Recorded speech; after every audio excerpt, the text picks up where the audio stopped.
Yes, bakunzi ba GC cyangwa Gisenyi komisiyoneri, mukomeze mugubwe neza cyane. Muravugana na Gad, umwe ukora muri iyo kampani ya Gisenyi komisiyoneri.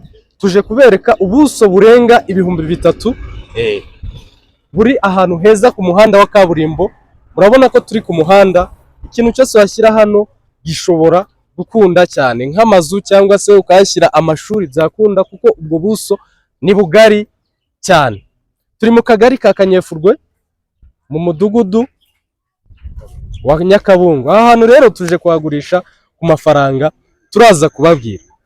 Hano hantu twabagira inama y'ikintu mwahashyira. Ushobora kuhashyira clinique bigakunda cyane, ushobora kuhashyira ishuri ry'abana bigakunda, cyangwa ukahashyira amazu y'ubucuruzi kuko turi hafi na kaburimbo. Ushobora kuhashyira nka apartment nziza, kandi buno buso bwose ni bugari, amazu yajyamo ni menshi cyane, murabyumva neza cyane. Ikindi hano hantu hafite iterambere riri kwihuta cyane. Murabona amazu ahuzuye hafi aho, murabona ko ari ahantu ushobora kubyaza umusaruro.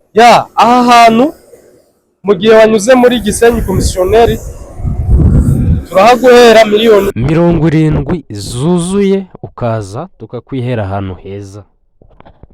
Tuhamagara kuri 778 387 555.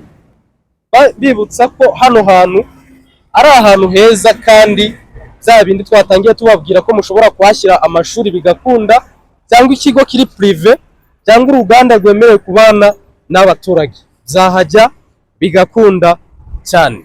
Ya GC, iki kibanza kiramanuka kikagera hafi n'urusengero rw'abadive, nayo ari amazu harimo ubuso bw'iki kibanza hose.